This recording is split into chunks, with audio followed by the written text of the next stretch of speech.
Hi friends, അസ്സലാമലൈക്കും. ബിസ്മിക്ക് ചെല്ലോട്ടെ, എല്ലാവർക്കും സ്വാഗതം. ഇന്ന് നമ്മൾ കോവയ്ക്ക കൊണ്ട് ഒരു അടിപൊളി കറിയാണ് തയ്യാറാക്കുന്നത്. അത് നമുക്ക് എങ്ങനെയാണെന്ന് നോക്കാം. ഇത് നമ്മൾ ചപ്പാത്തി, ചോറ്, കഞ്ഞി എന്തിൻ്റെ ഒപ്പം അടിപൊളി കോമ്പിനേഷനാണ്. കോവയ്ക്ക കഴിക്കാത്തവർ പോലും കഴിച്ചു പോകും, അത്രയും ടേസ്റ്റി ആയിട്ടുള്ള ഒരു കറിയാണ്. അപ്പോൾ കോവയ്ക്ക ഇതുപോലെ നമ്മൾ രണ്ടായിട്ട് കട്ട് ചെയ്തതിന് ശേഷം ഓരോ പീസിനെയും നാലായിട്ട് കട്ട് ചെയ്തെടുക്കാം കേട്ടോ. നല്ല വണ്ണമുള്ള പീസൊക്കെ ആണെങ്കിൽ അങ്ങനെ കട്ട് ചെയ്താൽ മതി, അല്ലെങ്കിൽ നിങ്ങൾക്ക് എങ്ങനെയാണോ കട്ട് ചെയ്യാൻ ആവശ്യം ടേസ്റ്റ് അത് രീതിയിൽ കട്ട് ചെയ്തെടുത്താൽ മതി. ഇപ്പം ഞാനൊരു കോവയ്ക്ക രണ്ടായിട്ട് കട്ട് ചെയ്തിട്ട് വീണ്ടും ഒന്നും കൂടി കട്ട് ചെയ്ത് എടുത്തിട്ടുണ്ട് കേട്ടോ. ഇതേപോലെ കട്ട് ചെയ്തെടുത്താൽ മതി. ഇനി ഇതേപോലെ നമുക്ക് ബാക്കിയുള്ളതും കട്ട് ചെയ്തെടുക്കാം. ഈ മുഴുവൻ കോവയ്ക്ക എടുക്കുന്നില്ല, കുറച്ച് കോവയ്ക്ക മാത്രമേ എടുക്കുന്നുള്ളൂ കേട്ടോ. അപ്പം നമുക്ക് ബാക്കിയുള്ളതും കൂടി കട്ട് ചെയ്തെടുക്കാം. അപ്പോൾ ഇതുപോലെ ഞാൻ കുറച്ച് കോവയ്ക്ക ഇതുപോലെ കട്ട് ചെയ്ത് ഇവിടെ മാറ്റി വെച്ചിട്ടുണ്ട്. ഇനി ഇതുപോലെ ഒരു പാൻ എടുത്ത് വയ്ക്കുക, ഇതിലേക്ക് വെളിച്ചെണ്ണ ഒഴിച്ചു കൊടുക്കുക. സാധാരണ നാടൻ റെസിപ്പിയൊക്കെ ചെയ്യുന്ന സമയത്ത് വെളിച്ചെണ്ണ എടുക്കാൻ ശ്രദ്ധിക്കുക, അതാണ് കുറച്ചുകൂടി ടേസ്റ്റ് ഉണ്ടാവും കേട്ടോ. 2 ടേബിൾ സ്പൂൺ വെളിച്ചെണ്ണ ഒഴിച്ചു കൊടുത്തിട്ടുണ്ട്. നന്നായി ചൂടായി വരുന്ന സമയത്ത് ഹൈ ഫ്ലെയിമിൽ തന്നെ വെച്ചിട്ട് ഇത് നന്നായിട്ടൊന്ന് വഴറ്റിയെടുക്കാം. ഒരുപാട് വാടി മൂത്തു ഇങ്ങനെ പോകുമൊന്നും വേണ്ട കേട്ടോ, ജസ്റ്റ് നന്നായിട്ടൊന്ന് വാടി കിട്ടിയാൽ മതി. ഒരു പകുതി ഭാഗം കുക്കായി കിട്ടിയാൽ മാത്രം മതി. അപ്പോൾ ഇതിവിടെ ആയി വന്നിട്ടുണ്ട്, ഒരു പകുതി ഭാഗം കുക്കായിട്ടുണ്ട്. അപ്പോൾ നമുക്കിത് ഒരു പാത്രത്തിലേക്ക് കോരി മാറ്റാം. ഇനി നമുക്ക് ഈ എണ്ണയിൽ തന്നെ കുറച്ച് കാര്യങ്ങൾ കൂടി ചെയ്തെടുക്കാനുണ്ട്. ഇനി ഇതിലേക്ക് ഞാനൊരു 3 വെളുത്തുള്ളി ഒന്ന് ചതച്ചെടുത്തിട്ടുണ്ട്. അതുപോലെ തന്നെ ചെറിയ കഷ്ണം ഇഞ്ചി ചതച്ചെടുത്തിട്ടുണ്ട്. ഒരു തണ്ട് കറിവേപ്പിലയും ഒരു പച്ചമുളകുമാണ് എടുത്തിട്ടുള്ളത്. നല്ല എരിവുള്ള പച്ചമുളകാണ് എടുത്തിട്ടുള്ളത്, ഒരെണ്ണം എടുത്തിട്ടുള്ളൂ. നിങ്ങളുടെ എരിവിനനുസരിച്ച് പച്ചമുളകിൻ്റെ അളവ് വേണമെങ്കിൽ കൂട്ടാം. നമ്മളിതിലേക്ക് മുളക് പൊടിയൊക്കെ ചേർക്കുന്നുണ്ട് കേട്ടോ. ഇതൊന്ന് ജസ്റ്റ് ഒന്ന് വാടി വരുന്ന സമയത്ത് ഇതിലേക്ക് നമ്മൾ ഒരു ചെറിയ സവാള ഒന്ന് നീളത്തിലൊന്ന് കട്ട് ചെയ്തെടുത്തതാണ്, അത് ചേർത്ത് കൊടുക്കുന്നുണ്ട്. ഇനി നമുക്ക് ആവശ്യത്തിനുള്ള ഉപ്പ് കൂടി ചേർത്ത് കൊടുക്കാം. ചേർത്തിട്ട് ഇത് നമുക്കൊന്ന് വഴറ്റിയെടുക്കാം. ഈ സവാള പെട്ടെന്ന് വാടിക്കിട്ടാൻ ഉപ്പ് ചേർക്കുന്നത് നല്ലതാണ്. അപ്പോൾ ഈ ഒരു രീതിയിലൊന്ന് വാടി വന്ന സമയത്ത് ഇതിലേക്ക് നമുക്ക് ഈ വലിപ്പമുള്ള ഒരു തക്കാളി ചേർത്ത് കൊടുക്കാം. നമ്മൾ ഈ ഒരു കറിയിലേക്ക് പുളിയൊന്നും ചേർക്കുന്നില്ല, തക്കാളിയുടെ പുളി മാത്രമാണ് ഉണ്ടാവുക. അപ്പോൾ അത്യാവശ്യം ഒരു വലിപ്പമുള്ള തക്കാളി എടുക്കുക കേട്ടോ. അപ്പോൾ ഇതുപോലെ തക്കാളി ഒന്ന് കനം കുറച്ച് കട്ട് ചെയ്തിടുക, പെട്ടെന്ന് വാടി കിട്ടാനായിട്ട്. എന്നിട്ട് തക്കാളിയും കൂടി നമുക്കൊന്ന് വഴറ്റിയെടുക്കാം.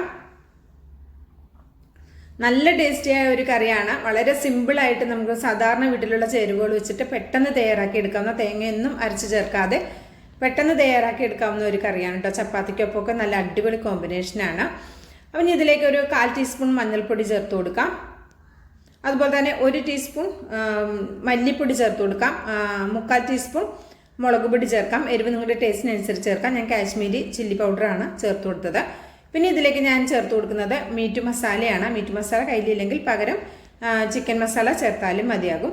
ഞാൻ ഇതിലേക്ക് ഒരു 3/4 ടീസ്പൂൺ മാത്രമേ മീറ്റ് മസാല ചേർത്തിട്ടുള്ളൂ. അതുപോലെ തന്നെ ഒരു 1/2 ടീസ്പൂൺ പെരുംജീരകവും ചേർത്തിട്ടുണ്ട്. പെരുംജീരകം ഇല്ലെങ്കിൽ അതിൻ്റെ പൊടി ചേർത്താലും മതിയാകും. അപ്പോൾ ഇതിൻ്റെ പൊടികളുടെയൊക്കെ പച്ചക്കുത്ത് പോകുവോളം ഒന്ന് വഴറ്റിയെടുത്തിട്ടുണ്ട്. ഇനി ഞാൻ ഫ്ലെയിം ഓഫ് ആക്കിയിട്ടുണ്ട്. ഇത് ചൂടാറാൻ വേണ്ടി നമുക്കൊരു പാത്രത്തിലേക്ക് മാറ്റി കൊടുക്കാം. ഇനി ഇത് നമുക്കൊന്ന് അരച്ചെടുക്കാനുണ്ട്, അതിനാണ് നമ്മൾ ചൂടാറാൻ വേണ്ടി ഒരു പാത്രത്തിലേക്ക് മാറ്റി കൊടുത്തിട്ടുള്ളത്.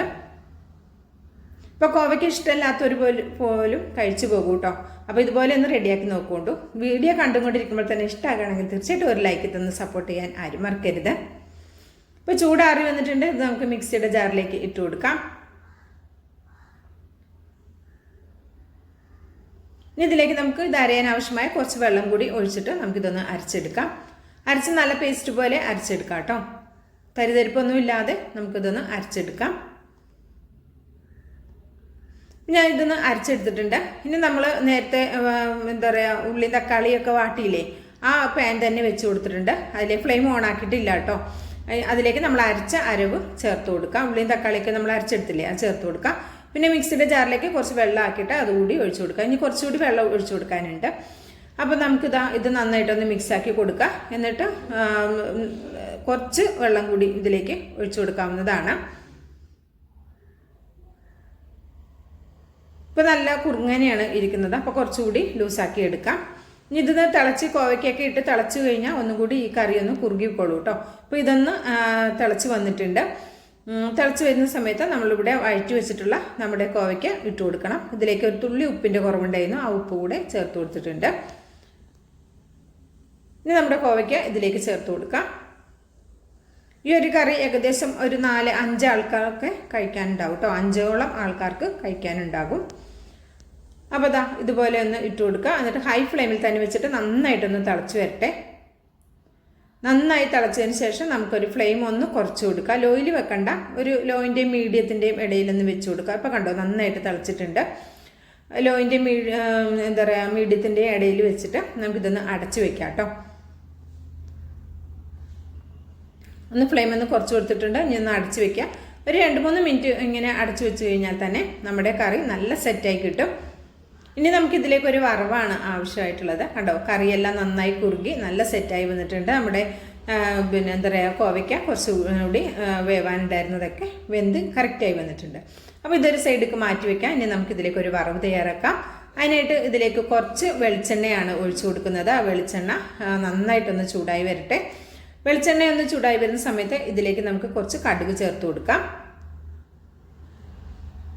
ഇതിലേക്ക് നമുക്ക് 2-3 വറ്റൽമുളകും ഒരു തണ്ട് കറിവേപ്പിലയും കൂടി ചേർത്ത് കൊടുക്കാം.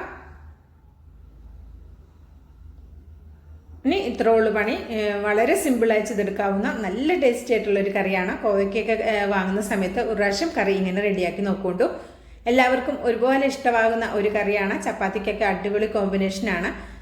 അപ്പോൾ റെഡിയാക്കി നോക്കുക. റെഡിയാക്കി നോക്കിയിട്ട് ഫീഡ്ബാക്ക് അറിയിക്കാൻ മറക്കരുത്. ഒരു കമൻറ്റൊക്കെ ഒരുപാട് കുറവാണ് വരുന്നത്. നിങ്ങളുടെ അഭിപ്രായം വീഡിയോ കാണുമ്പോൾ തന്നെ അത് എങ്ങനെയാണ് നിങ്ങൾക്ക് ഇഷ്ടമായത് എന്നുള്ള ആ വിവരം നിങ്ങൾ എന്തായാലും അറിയിക്കണം. നിങ്ങളുടെ കമൻറ്റുകൾ വരുമ്പോഴേ അത് വായിക്കുമ്പോഴുള്ള സന്തോഷവും അതൊക്കെയാണ് വീഡിയോ തുടർന്ന് ഇടാനുള്ള ഒരു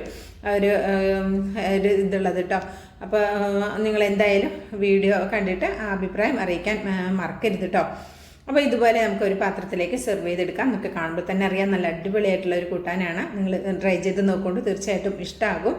ഇഷ്ടമായിട്ടുണ്ടെങ്കിൽ തീർച്ചയായിട്ടും ലൈക്ക് ചെയ്യാൻ മറക്കരുത്. സബ്സ്ക്രൈബ് ചെയ്ത് കാണുന്ന എൻ്റെ എല്ലാ പ്രിയ കൂട്ടുകാരും ഒന്ന് സബ്സ്ക്രൈബ് ചെയ്ത് ബെല്ലൈക്കൺ ഒന്ന് എനേബിൾ ചെയ്ത് വെച്ചാൽ നമ്മളിടുന്ന വീഡിയോസിൻ്റെ നോട്ടിഫിക്കേഷൻ നിങ്ങളിലേക്ക് കറക്റ്റായിട്ട് എത്തും. ഇൻഷാ അല്ലാ അടുത്ത നല്ലൊരു അടിപൊളി വീഡിയോ ആയിട്ട് എത്തുന്നവരേക്കും എല്ലാ കൂട്ടുകാർക്കും നന്ദി. നമസ്കാരം.